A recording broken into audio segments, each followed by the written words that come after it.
Welcome to One Chemistry. This is 365 chemistry series. Daily one question for you.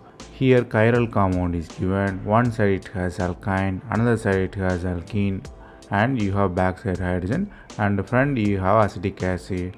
You have to find what will be the IUPAC name of the compound. The question is tricky here because you have chiral carbon and the naming. Chiral carbon, the naming will be R and S configuration, so you should know the fact. R and S configuration, it is a S configuration because the configuration ABC in clockwise. Here alkyne get higher priority, but if you go for the numbering, alkene get higher priority. It's a very important thing. The numbering start from acid to alkene, not to alkyne. So if you look at it, the numbering acetic acid 1, 2, 3, 4 and 5 will be the alkene. So the name of the compound will be S3-prop-2-enyl hex-5-enoic acid.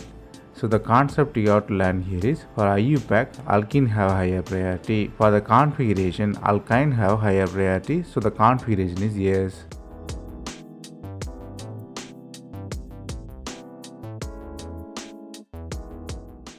That's all from this video. Thanks for watching.